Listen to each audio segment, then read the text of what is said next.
Hello my dear learners, welcome to I sure short. मेरा नाम है मयूरी भागवानी एंड आज की डेट है 17 दिसंबर। 17 दिसंबर के जितने भी इम्पोर्टेंट आर्टिकल्स आज द हिंदू न्यूज़पेपर में आए हैं उन सभी को एनालाइज करेंगे आज के इस द हिंदू एनालिसिस में। बहुत कुछ है आप लोगों के लिए आज के इस एनालिसिस में। तो काशी तमिल संगमम एक टॉपिक है जिसको देखेंगे, इसके अलावा जीआई टैग्स ऑफ केरला की भी बात करेंगे। शुरुआत करेंगे लेक्चर की, लेकिन आपको बता दूं कि अगर आप हमसे कनेक्ट करना चाहते हो तो इन सभी मीडियम्स के थ्रू आप हमसे कनेक्ट कर सकते हो। लेकिन आपको अगर इन लेक्चर्स की पीडीएफ चाहिए तो ज़रूर से ये टेलीग्राम चैनल ज्वाइन कर लेना। एंड सब्सक्राइब, अगर अब तक आपने चैनल को, हमारे यूट्यूब चैनल को सब्सक्राइब अगर अब तक नहीं किया है तो प्लीज़ जल्दी जल्दी कर लो, क्योंकि इसी पे आपको मिलेंगी सारी अपडेट्स। बढ़ते हैं आगे। सिर्फ 164 डेज बचे हैं हमारे यूपीएससी प्रीलिम्स में। तो कोशिश यही करिए कि आप यहाँ पे अलर्ट हो जाएं, आप अपना सब कुछ, सारा का सारा अटेंशन झोंक दो अपने इस ड्रीम के लिए। Okay, and today's pinch of positivity says intentions don't matter, actions do.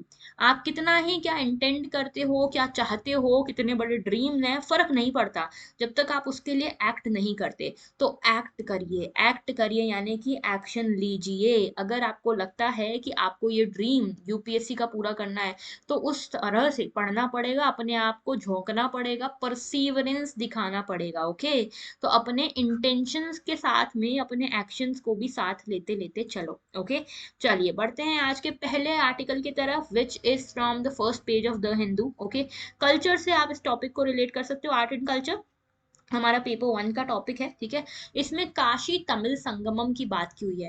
Kashi Tamil Sangamam जो है इसके बारे में हमारे होम मिनिस्टर जी जो हैं वो गए, यहाँ की पूरी जो पूरी सेरेमनी थी उसको यहाँ पे इनॉग्रेट वगैरह करने के हिसाब से गए थे। अमित शाह जी ने उसके बारे में काफी कुछ कहा है।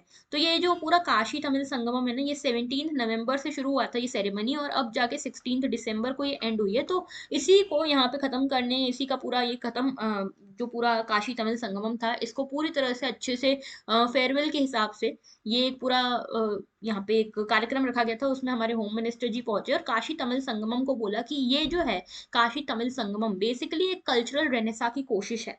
कल्चरल रेनेसा क्या है भाई? देखो, हमारे कल्चर को वापस से रिवाइव करने की और कल्चर में लॉजिक को ऐड करके कल्चर को और ज्यादा अब अवेकन करने की हमको जरूरत है, उसी को कल्चरल रेनेसा कह रहे हैं। इससे क्या होगा, यहाँ पे हमारी कंट्री यूनाइट होगी। हमारे देश में देखो बहुत ज्यादा डाइवर्सिटी है, चाहे वो रीजन के फॉर्म में हो, चाहे रिलीजन के फॉर्म में हो, लैंग्वेज के फॉर्म में हो, एंड सो ऑन। ठीक है, और स्पेशली एक डिवाइड हमारे देश में देखने को मिलता है नॉर्थ वर्सेस साउथ का।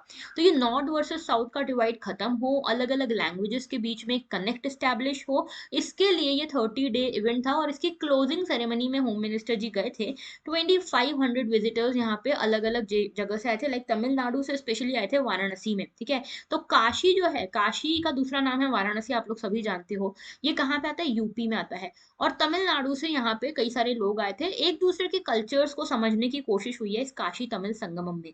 तो ये एक ऐसा अटेम्प्ट है जिसमें हम कंट्री की कल्चरल यूनिटी को फिर से रिवाइव कर सकें, फिर से कल्चरल लैंग्वेजेस को हम यूनाइट कर सकें, क्योंकि हमारी अल्टीमेटली सोल तो एक ही है ना।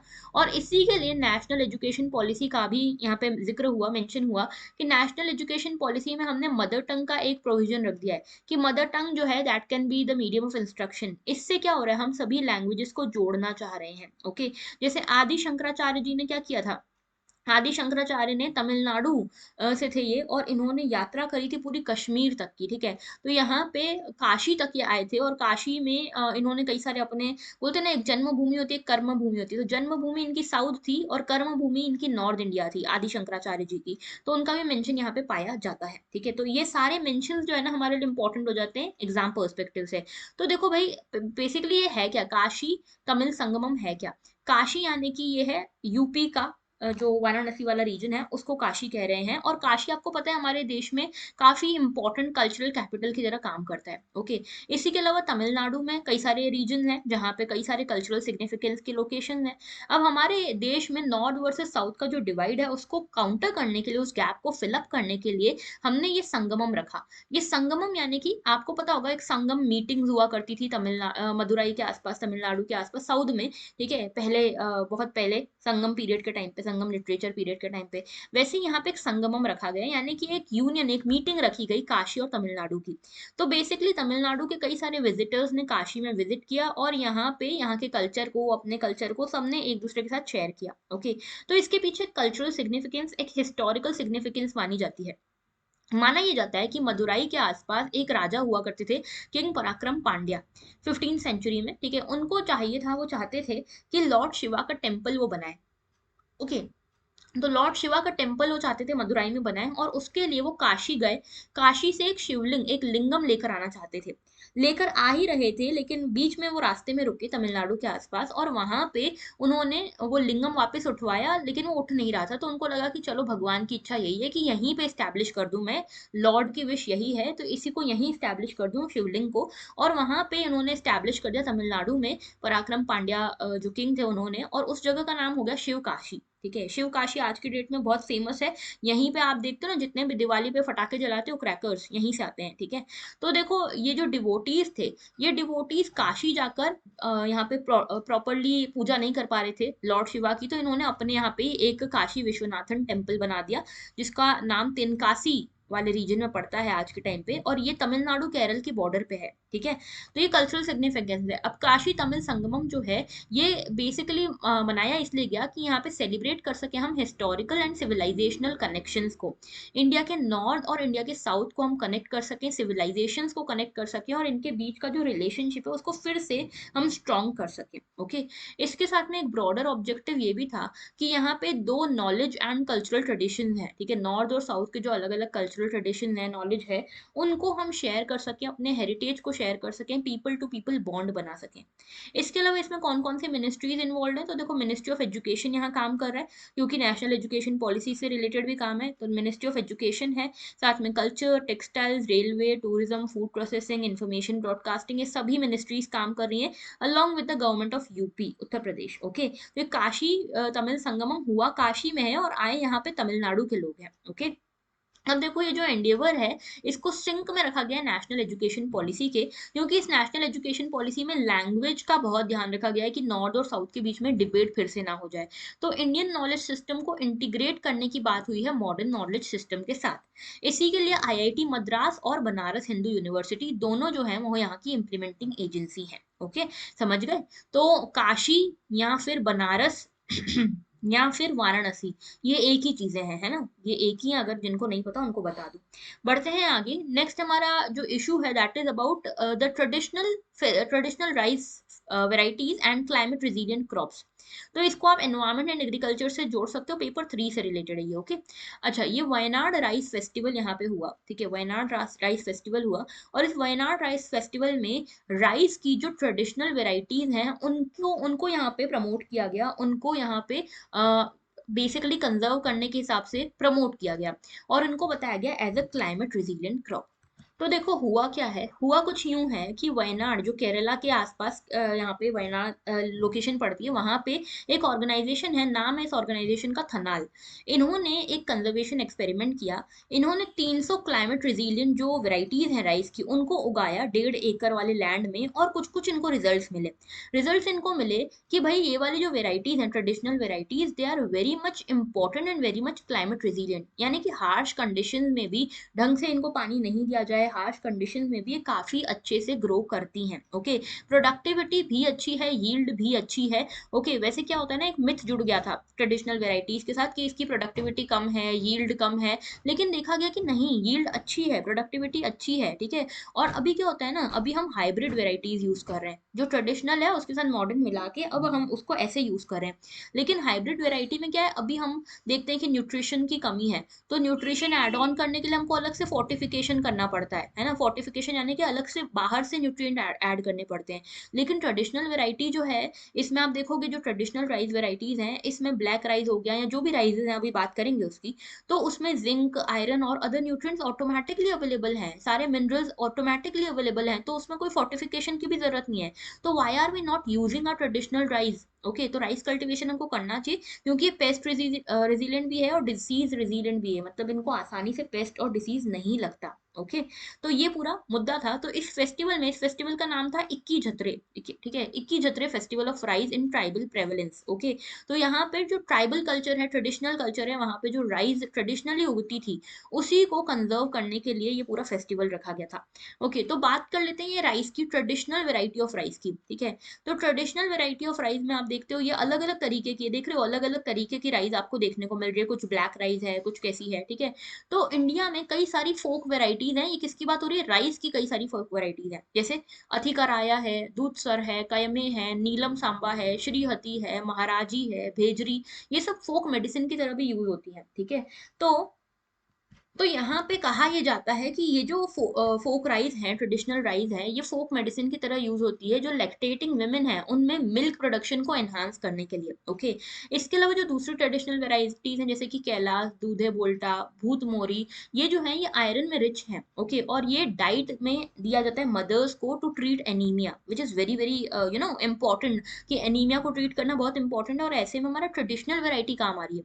जो हाई यील्ड हाइब्रिड्स है ना, उन्होंने क्या किया, इंडिजीनियस राइस वेराइटीज जो थी, ट्रेडिशनल वेराइटीज, उनको पुश ऑफ कर दिया है। ओके। एंड नाउ ये जो हमारी इंडिजीनियस वेराइटीज है ऑलमोस्ट खत्म होने की कगार पे है। ओके। तो देखो आगे बात करते हैं तिलक चंदन। तिलक चंदन क्या है? तिलक चंदन एक थिक स्मॉल ग्रेन्ड राइस है, ठीक है, जो कि अपने फ्रेग्रेंस के लिए बहुत फेमस है और इसको मेजरली यूपी में उगाया जाता है, ठीक है। तो ये सब क्या है? ये राइस की ट्रेडिशनल वेराइटीज है। उसके अलावा है बिंडली। बिंडली जो है आप देखते हो, बिंडली जो है ये भी यूपी की ही एक राइस वेराइटी है। ओके। इसके साथ में आप देखो काला नमक। काला नमक जो है ये यूपी का ही सेंटेड राइस वेराइटी है, ठीक है। काला नमक नाम जरूर है लेकिन है ये राइस की वेराइटी यूपी के। बाव धान ये आसाम से है, ठीक है। ये यूएस भी भेजी जाती है। फिर आयरन रिच राइस है हमारे यहाँ पे, एक ब्रह्मपुत्रा वैली में मिलती है, जिसको बिना किसी केमिकल फर्टिलाइजर के साथ यूज के, बिना किसी केमिकल फर्टिलाइजर के यूज के उगाया जाता है।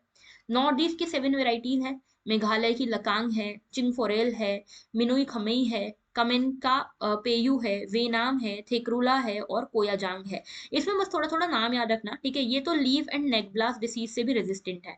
तो ये देख रहे हो, ये सारी चीजें हैं ना, ये आपको याद रखनी कि कौन सी वेराइटी जो है वो राइस की वेराइटी है। क्वेश्चन पूछा जा सकता है, क्वेश्चन आपसे पूछ लेंगे बाओ धान और काला नमक किस चीज की वेराइटीज हैं, तो राइस की वेराइटीज हैं, याद रखना। ओके। चलिए बढ़ते हैं आगे नेक्स्ट इश्यू की तरफ, which is related to culture. इसको कल्चर से भी जोड़ सकते हो और पेपर 3 से भी जोड़ सकते हो, ठीक है। बेसिकली हुआ क्या है, केरला के 5 आइटम्स को, एग्रीकल्चरल प्रोडक्ट्स को जीआई टैग मिल गया है। टोटल केरला के जो टोटल प्रोडक्ट्स हैं जिनको जीआई टैग मिला है वो 17 हो गए। तो 5 एग्रीकल्चरल प्रोडक्ट्स हैं जिनको जीआई टैग मिला है। अब देखो भाई ये जीआई टैग क्या होता है पहले ये समझ लो। जीआई टैग का मतलब क्या है? जीआई टैग का मतलब है ज्योग्राफिकल इंडिकेशन, यानी कि आपका जो प्रोडक्ट है वो कौन सी ज्योग्राफी से आता है वो इंडिकेट कर देता है ये ज्योग्राफिकल इंडिकेशन। जैसे कि आपने सुना होगा दार्जिलिंग टी के बारे में, ठीक है, बहुत फेमस है दार्जिलिंग टी। ऐसा कहा जाता है इसमें अलग ही अरोमा होती है, अलग ही इसका टेस्ट होता है, ठीक है। तो अब क्या हो रहा था ना, लोग दार्जिलिंग टी के नाम से कोई भी चाय पत्ती बेच रहे थे और इस दार्जिलिंग टी का नाम खराब हो रहा था और इनका जो एक्सपोर्ट थे पहले वो कम होते जा रहे थे कि दार्जिलिंग टी में ऐसी तो कोई खास बात है नहीं। अरे भाई वो नकली दार्जिलिंग टी है, असली थोड़ी थी। तो जीआई टैग का सिस्टम आया। जीआई टैग में बोला गया कि जो दार्जिलिंग टी है, यहाँ पे जो दार्जिलिंग में बनने वाली टी है उसको हम ये जीआई टैग दे रहे हैं, और कोई भी दूसरा पर्सन, ऐसा पर्सन जिसकी चाय जो है वो दार्जिलिंग से नहीं है, वो इस नाम को यूज नहीं कर सकता, इस दार्जिलिंग टी के नाम को गलत मिसयूज नहीं कर सकता। जब ऐसा प्रोटेक्शन मिल गया तो यहाँ पे ये जो फर्जी यूज हो रहा था पहले इनके नाम का वो कम हो गया। और जब ये फर्जी यूज जो था वो कम हो गया उसके बाद क्या हुआ, ये फर्जी यूज कम होने के बाद से दार्जिलिंग टी का एक्सपोर्ट फिर बढ़ गया है, इसकी इंपॉर्टेंस फिर बढ़ गई। तो यही इंपॉर्टेंस है जीआई टैग का, ज्योग्राफिकल इंडिकेशन टैग का, कि एक साइन है जो किसी भी प्रोडक्ट के साथ अटैच कर सकते हो कि ये बताने के लिए कि यह किसी स्पेसिफिक ज्योग्राफिकल ओरिजिन से बिलोंग करता है और उसी से रिलेटेड कुछ क्वालिटीज पजेस करता है, रेपुटेशन पजेस करता है based upon the place of origin. Okay. तो ये है जीआई टैग। नाउ देखो जीआई टैग का फंक्शन क्या है, ये साइन आइडेंटिफाई करवाता है आपको कि कोई प्रोडक्ट कहाँ से ओरिजिनेट हुआ है। For example blue pottery of Jaipur, Jaipur की जो ब्लू पॉटरी है वो कहाँ से ओरिजिन हुई है, जयपुर से हुई है, ठीक है। तो यहाँ पे ब्लू पॉटरी जो नाम है वो जयपुर के साथ कनेक्टेड है और जयपुर के ही जो ब्लू पॉटरी है उसको ही ये नाम यूज करने का प्रॉपर प्रोटेक्शन इनको दिया गया है, ठीक है। तो ये इंपॉर्टेंस है जीआई टैग की। ओके, सिग्निफिकेंस ये है कि ज्योग्राफिकल इंडिकेशन जो है ये इनेबल करता है right to use the indication to prevent its use by third party whose products does not conform to the applicable standards। यानी कि एप्लीकेबल स्टैंडर्ड से अगर कोई का प्रोडक्ट नहीं हो रहा, जैसे चाय पत्ती का हमने एग्जांपल दिया कि कोई टी है कहीं से भी आई है रैंडमली, ठीक है, मान लो ये मुंबई की चाय है, ठीक है, और इस मुंबई की चाय को नाम लगा के बेचा जा रहा है दार्जिलिंग टी, ठीक है। तो ये मुंबई की चाय तो मुंबई की चाय है ना, उसकी अपनी क्वालिटीज है, दार्जिलिंग टी का नाम यूज करके आप दार्जिलिंग टी का नाम क्यों खराब कर रहे हो, ठीक है, उनकी क्वालिटीज तो आप नहीं दे पा रहे हो ना। तो इस तरह का जो थर्ड पार्टी इस तरह की चाय बेच रही है जो एप्लीकेबल स्टैंडर्ड्स पे नहीं है और नाम यहाँ पे यूज कर रहा है दार्जिलिंग टी का, तो ये ज्योग्राफिकल इंडिकेशन के अगेंस्ट हो गया। तो यहाँ पे जो दार्जिलिंग वाले लोग हैं जिन्होंने दार्जिलिंग टी बनाई है उनको ये प्रोटेक्शन दिया जा रहा है कि आप ही यूज कर सकते हो उसका नाम। ओके, तो ये पूरा मुद्दा था। ओके, अच्छा, इसके अलावा ये जीआई टैग की बात करें तो बहुत सारे जीआई टैग हमारे इंडिया में है, जैसे कि आप देखोगे ये कानी शॉल है जम्मू कश्मीर का, उसके बाद कुल्लू शॉल है हिमाचल प्रदेश की, मधुबनी पेंटिंग है बिहार की, उसके अलावा नक्शी कंथा है वेस्ट बंगाल की। ओके, इसके साथ में ओडिशा इकट है, यहाँ पे देखो ओडिशा इकट ये टेक्सटाइल का फॉर्म है, बस्तर डोकरा है छत्तीसगढ़ का, इसके अलावा पोचमपल्ली इकत है आंध्र प्रदेश की, सलेम फैब्रिक है तमिलनाडु का, कांचीपुरम सिल्क है तमिलनाडु का, अरनमुला कन्नड़ी है केरल की, मैसूर सिल्क है कर्नाटका का, शोलापुर चादर है महाराष्ट्र की, कच्छ एम्ब्रॉयडरी है गुजरात की, चंदेरी फैब्रिक है मध्य प्रदेश का, एंड ब्लू पॉटरी जयपुर की हमने बात करी ना। तो ये सब है, यहाँ पे अलग अलग जो है जीआई टैग्स मिले हुए हैं। अभी हम बात कर रहे थे केरला के 5 प्रोडक्ट्स की, तो नाम देख लो। एक तो है बीन्स, ठीक है, नाम थोड़े से अलग है, साउथ की लैंग्वेज में है, अगर मैं गलत प्रोनाउंस करूँ तो प्लीज पार्डन मी। अत्तापड़ी अतुकुम्बू अवारा ये बीन्स है, उसके अलावा अत्तापड़ी थुवारा ये रेड ग्राम है, उसके अलावा ओनातु करा एलू ये सीसेम है, ठीक है, जो तिल होता है वो है, इसके अलावा कथलूर वत्तवड़ा वेलुथुल्ली, ओके, ये गार्लिक का टाइप है, और साथ में है कुडनगलूर पोटुवेलरी, ठीक है, ये स्नैप मेलन है। तो ये 5 चीजें हैं जिनको जीआई टैग मिला है, अलग अलग चीजों की अलग अलग इंपॉर्टेंस है, ठीक है, आपके लिए अभी इंपॉर्टेंट देखो जो ये हाईलाइट किया हुआ है ना, आप चाहो तो इंपॉर्टेंस पढ़ सकते हो कि किसमें क्या अलग है, लेकिन आपसे क्वेश्चन इतना नहीं डिप्थ में पूछा जाएगा, बस क्वेश्चन पूछा जाएगा कि अत्तपड़ी ओटोकोम्बो अवारा ये कहाँ का जीआई टैग है, तो याद रखना केरला का है और एग्रीकल्चर प्रोडक्ट है। ओके, अच्छा, याद रखना जीआई टैग सिर्फ एग्रीकल्चर प्रोडक्ट के ऊपर ही नहीं, मैन्युफैक्चर्ड प्रोडक्ट्स के ऊपर भी मिलता है, इंडस्ट्रियल प्रोडक्ट्स के ऊपर भी मिल सकता है। ओके, चलिए बढ़ते हैं आगे। एंड नेक्स्ट है Japan shakes up it's defence policy warns of China threat. तो हुआ क्या है भाई, देखो हुआ कुछ यूं है कि यहाँ पे जापान को बहुत चमका रहा था चाइना। ओके, जापान को चाइना जो है बार बार जापान को चमका रहा था। कैसे, चाइना जब चाहे इनके पास में अपनी कोई मिलिट्री वेसल भेज दे रहा था, कोई सबमरीन भेज दे रहा था, ठीक है, तो बेसिकली चमकाने के काम हो रहे थे।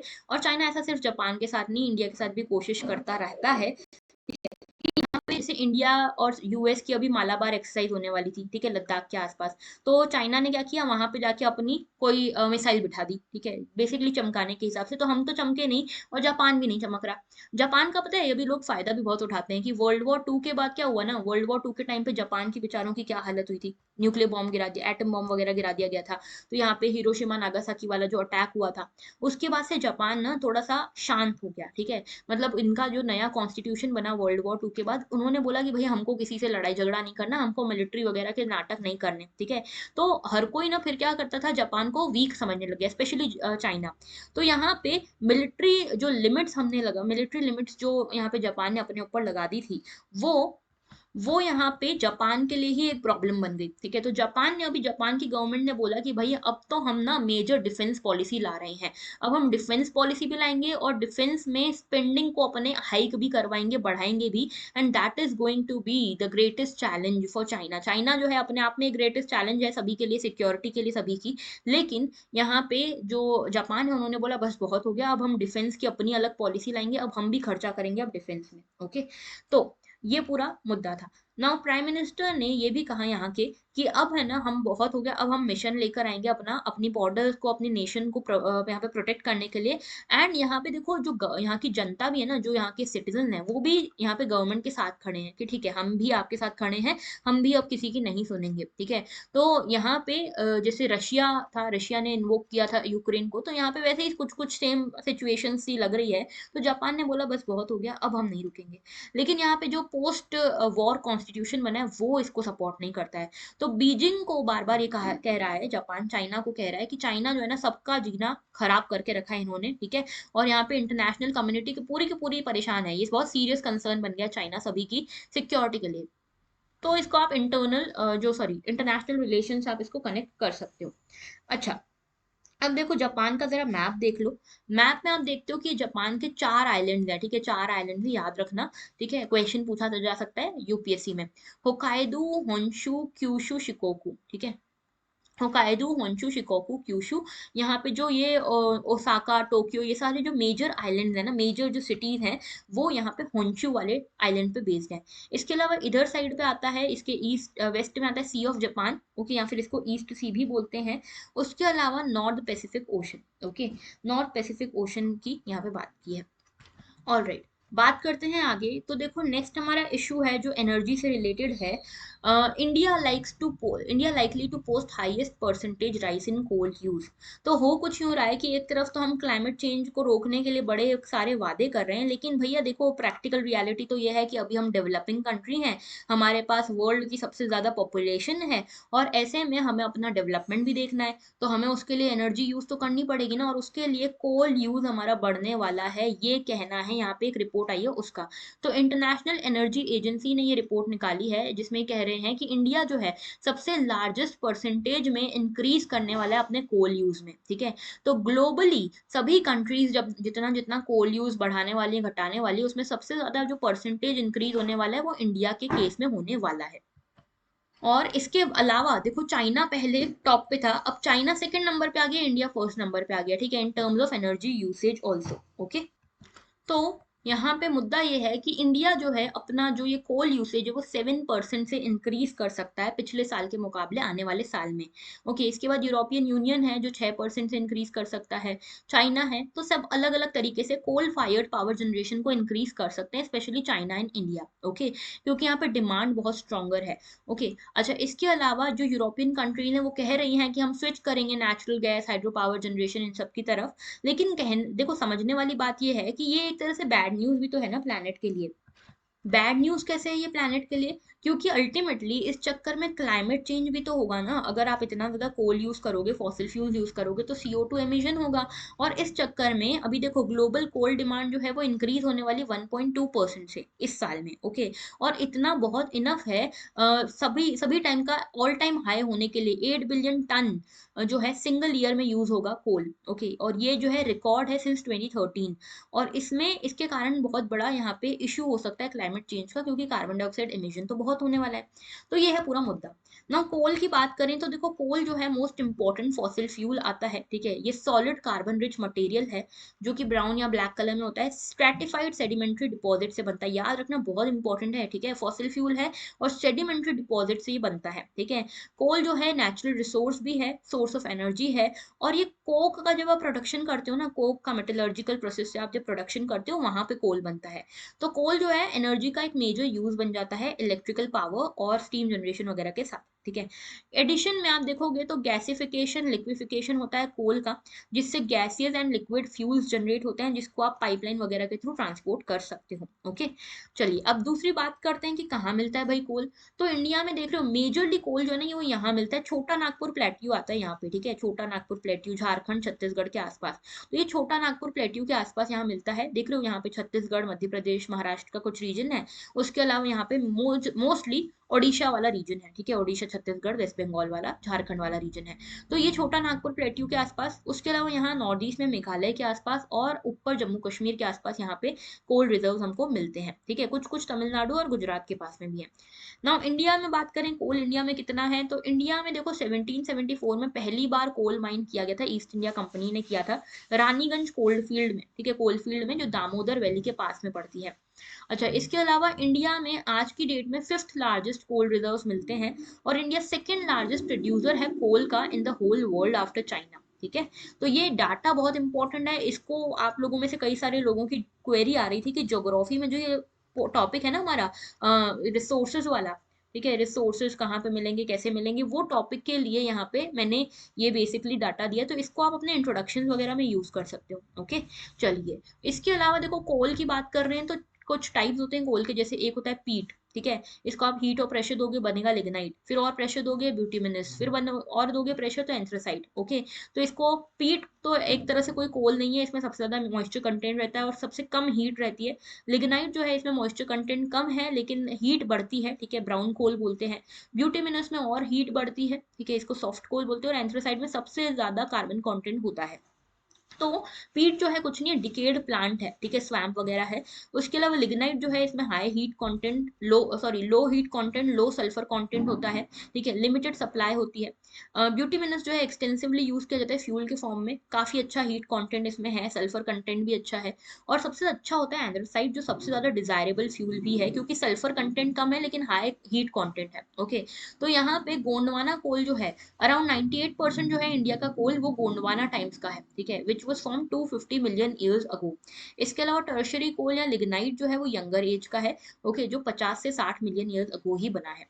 अच्छा, तो ये हो गए हमारे आज के सारे आर्टिकल्स, है ना। अच्छा, आपसे एक क्वेश्चन है, क्वेश्चन आपसे मुझसे मुझे ये पूछना है, क्वेश्चन ध्यान से सुनना, ओके। क्वेश्चन मुझे ये पूछना है कि जो हमारी ट्रॉपिक ऑफ कैंसर है जो इंडिया से निकलती है, ये कौन कौन से स्टेट से निकलती है, मुझे जरा बताओ। ट्रॉपिक ऑफ कैंसर कौन कौन से स्टेट से निकलती है हमारे इंडिया की, ये मुझे बताना। कमेंट सेक्शन में बताना भूलना बिल्कुल मत। और अगर आप चाहो तो आप इस क्वेश्चन का आंसर लिखकर हमें सेंड कर सकते हो टेलीग्राम पे। What is understood by geographical indication tag? Explain its relevance in conservation. 150 words में लिखना, जरूर से भेजना टेलीग्राम पे, मैं जरूर इवेलुएट करूंगी। Okay, so that was all for today. अगर आपको लेक्चर अच्छा लगा तो सब्सक्राइब जरूर करना, लाइक जरूर करना, शेयर एंड कमेंट करना तो बिल्कुल मत भूलना। That was all, thank you for watching and have a very good day. Okay, so that was all, thank you।